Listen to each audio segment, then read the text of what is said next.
¿no? Esto es lo que creo. Vamos a ir con Marta Cohen, porque sí lo que me pareció relevante es la noticia de Sputnik de esta mañana, que ha planteado que se pueden esperar los 3 meses. Paulino, yo no sé qué te habrá pasado a vos con tu padre, pero en el caso de mi madre, cuando la acompañé allí a vacunarse en la rural, le tocó la Sputnik, le dijeron, le anotaron en la libretita: dentro de 84 días usted puede regresar. O sea, dentro de 84 días será notificada cuando le van a colocar la segunda dosis, ¿no? Correcto. Así fue. Bueno, ahora Sputnik dice, digamos, el laboratorio Gamaleya, que esos 3 meses, hasta ahora no se sabía, no había pruebas de que eso funcionara, de que eso verdaderamente funciona. Querida Marta, ¿cómo le va? Aquí Paulino Rodríguez, Pablo Rossi, la saludamos. Muchas gracias, como siempre. Buenas noches aquí, ¿cómo están ustedes? Muy bien. Ha llegado hasta allí esa noticia también, aunque por supuesto no es la vacuna que en Europa o en el Reino Unido esté en este momento vigente, pero usted sabe que aquí sí, ¿no? ¿Cómo interpreta esta noticia? Bien, o sea, yo siempre, desde que se aprobó la vacuna de Oxford con 2 dosis separadas hasta los 90 días, es decir, de 8 a 12 semanas, no más allá de 12 semanas, cuando a mí me hacían la pregunta de la Sputnik, yo decía, bueno, en realidad no hay ninguna prueba, no hay ninguna investigación, pero no dudo que como son vacunas muy similares, va a funcionar de la misma manera. No así, siempre lo dije, con la Sinopharm, que ahora me alegro que el gobierno haya aprobado que hay que dar la segunda dosis rápido. Bien, ¿se puede dar ya con esta notificación del Instituto Gamaleya por cerrada esa, digamos, expectativa? ¿Se da como una información absolutamente confiable? Porque, a ver, lo voy a plantear con la duda. Dudar es parte de nuestro oficio. Es sabido que Rusia necesita tiempo para cumplir con sus compromisos en todo el mundo. Necesita tiempo porque lo que no está haciendo es tener capacidad de producción para cumplir en tiempo y forma con las entregas. De alguna manera está avalando ese tiempo que le falta para entregar las vacunas. Es una buena noticia para los que se colocaron la primera dosis y también para Rusia. Por supuesto, pero de cualquier manera, lo que usted dice, ustedes los periodistas tienen que siempre dudar. Yo también dudo siempre, porque eso es lo que hace a un científico, que uno lee y duda y piensa, ¿será verdad? ¿Será correcto? Lo que sucedió con el laboratorio de Gamaleya y al inicio que la gente un poco desconfiaba era porque no había publicación de los datos.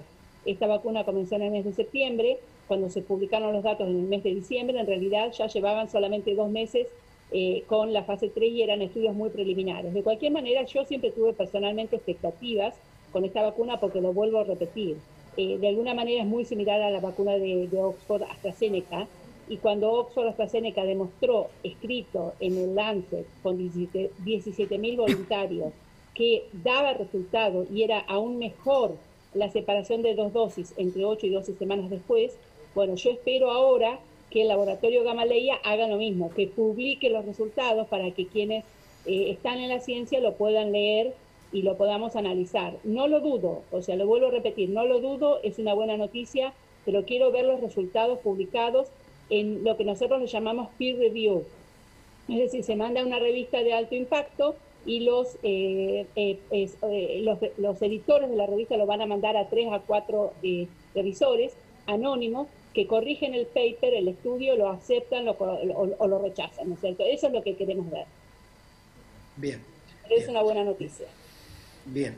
Está siguiendo los datos de la Argentina en este momento. Estamos frente a la inminencia de nuevas restricciones, pero también más que eso me interesaría cómo está siguiendo los datos de testeo, tema del que hablamos permanentemente con usted, y vacunación.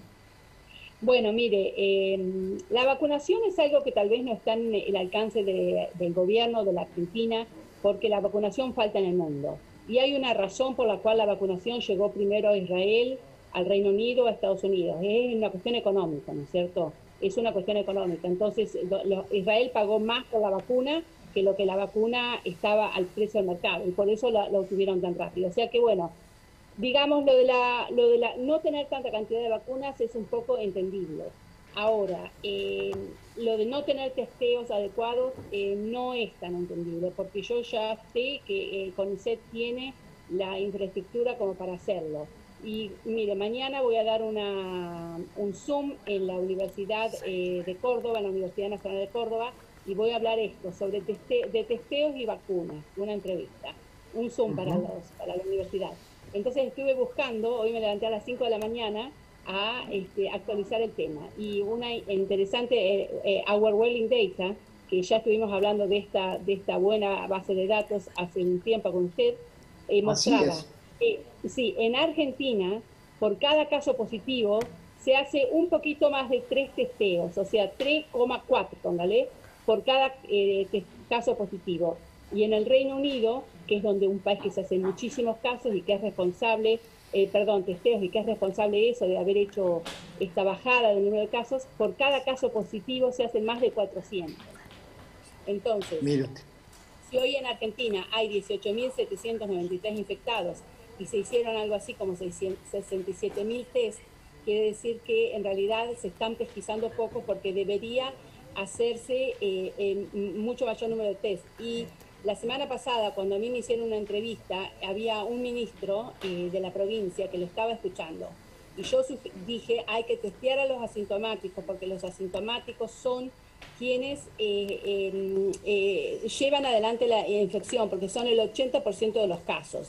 Y luego se desestimó lo que yo había dicho, porque en realidad si son asintomáticos no hay que testearlos, pero eso para mí no es tan así, porque yo creo, o sea, son los asintomáticos, son los jóvenes, y más ahora en esta segunda ola, en donde los jóvenes son mucho más fácilmente de infectar, por eso los niños son más frecuentes que se infecten, por eso las terapias intensivas han bajado la edad de la gente, como pasó en el Reino Unido.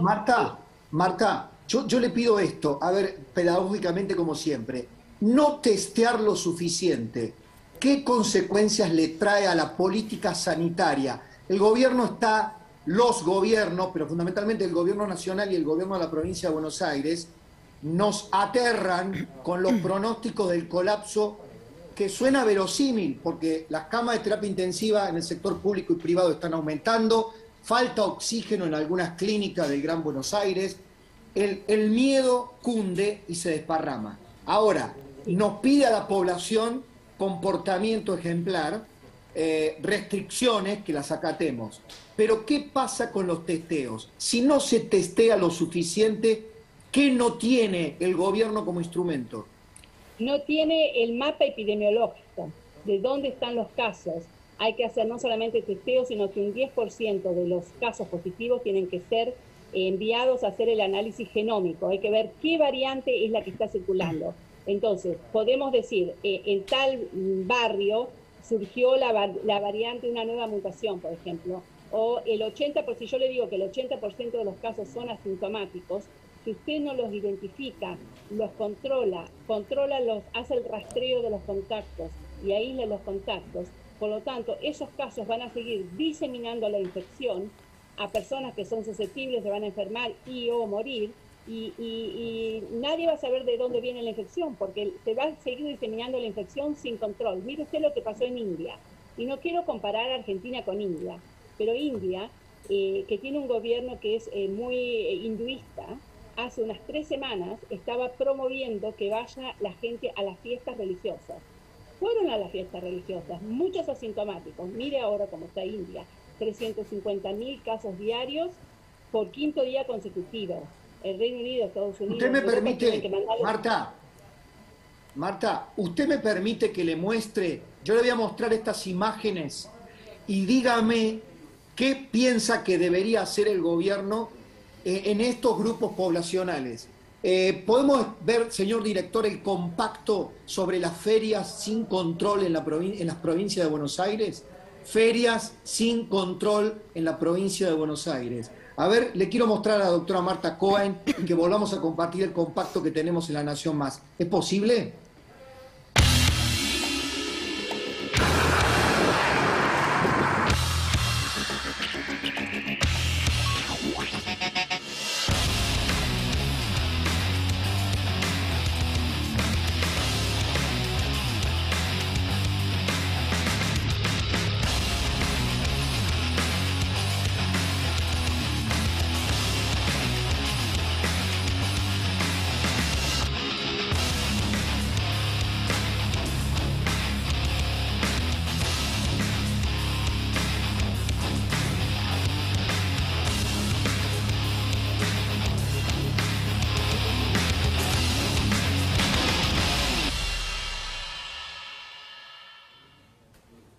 tal vez no sea la India, no sea Wuhan, donde comenzó todo, pero cuando veía esas cabezas de cerdo y esos animales vivos en un mercado clandestino, vaya que se le parece, Marta, es nuestro país.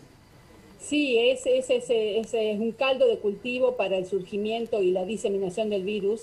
Yo entiendo que la situación es muy difícil porque en Argentina hay mucho trabajo irregular, como lo hay en la India también, como lo hay en Brasil, y eso dificulta mucho más que la gente acate la necesidad de hacer las restricciones y de obedecer a las restricciones. Pero la realidad es que sí, es que eso es el caldo de cultivo para que siga adelante la pandemia.